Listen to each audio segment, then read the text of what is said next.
Almost a year ago now, the Canon 250D, or SL3 depending where you live in the world, was released. Advertised as the smallest entry-level DSLR camera on the market with 4K video, it's no real surprise that this camera stirred up such a lot of interest. But with the wave of impressive mirrorless cameras hitting the market in recent months and times, you could very well be asking yourself, does the Canon 250D have a place worth buying in 2020?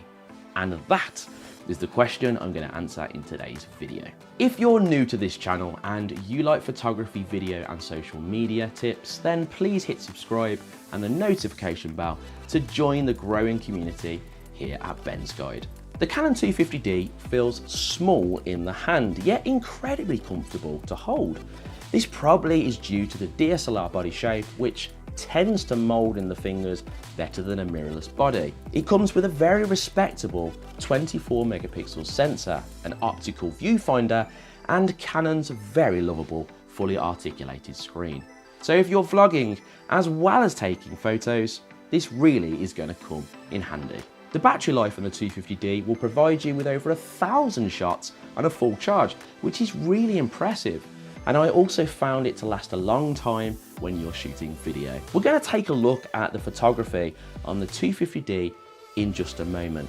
But if you're new to photography, you're a beginner and you just don't really know where to start, because it's a bit of a minefield at the start, to be honest, then I have created a course which might really help you out. This course shows you how to master camera settings, the very first place you should start when doing photography. Let's take a look at the photography on the Canon 250D. When I first took the 250D out on a bright and sunny day, I did wonder how it would cope with the bright highlights and the dark shadowed contrast. I was very pleasantly surprised though that this 24 megapixel sensor and how it handled the harsh conditions. As you can see from this series of photos, there's really no issues at all. I also love that familiar colour that you seem to just get when using a Canon camera and shooting in JPEG mode. For me, it wins over any other brand in that respect. Also the autofocus, it was fast and snappy, as you would expect with Canon, ensuring a high ratio of my photos were sharp and in focus. As far as an entry-level camera is concerned, taking photos with the 250D was a real pleasure. It performed so well in both picture quality and autofocus. If you're interested in shooting video and you're on a tight budget, then I can see why the Canon 250D is so appealing. It has a fully articulated screen, which is so useful for shooting video, and perhaps it has the best autofocus on the market with the dual pixel autofocus. It also utilises the eye autofocus, which is really good considering the price point.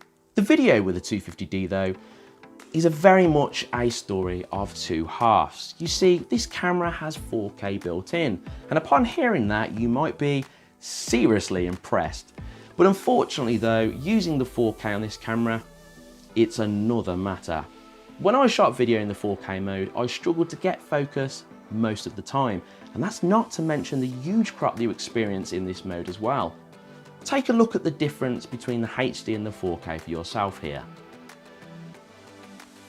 It's a shame to say it, but this camera does not offer any video creators a viable 4K mode that will be able to be used unless you like blurred footage. There is a silver lining though. You see, the Canon's full HD mode is brilliant. It's reliable, the colour's great, and the dual pixel autofocus with eye autofocus works wonderfully well together. You also have 24 frames per second for more cinematic style video, 30 frames per second, and of course 60 frames per second in full HD mode. That does mean that you can get that lovely, buttery, silky smooth slow motion footage. So, is this camera worth buying in 2020? Well, at this point, I would expect some people to ask, why have I not mentioned the M50 as a better choice, considering it's a mirrorless camera, costs a little less, and gives you a few interesting extras like the electronic viewfinder? Well, it sounds like the Canon 250D may not be the best choice after all, doesn't it? But not really. You see, the Canon M50 has a very limited range of lenses that you can use alongside it.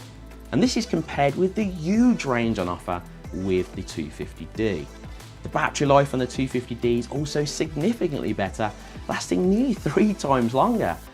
It's a lot more comfortable to hold as well, and it utilises the eye autofocus and performs a little bit better in low light conditions.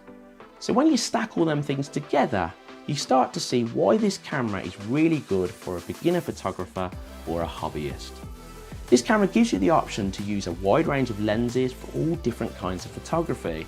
It's more than capable in the photography department, producing great quality and vibrant pictures with the impressive 24 megapixel sensor. Also, the autofocus is very good and it has brilliant video. For its price point, the 250D is one of the best entry-level cameras in 2020. If you're looking to buy this camera, please consider checking out the link in the description, because using this link is really good for supporting the channel and enabling me to make more videos in future. If you've got any questions about the Canon 250D, please drop them in the comments section at the end of the video, and of course I'll get back to you. I want to thank you guys for watching the video today, and if you're new here, please hit subscribe and hit that notification bell. And whatever you do for the rest of the day, guys, just make sure it's a good one, and I'll see you in the next video.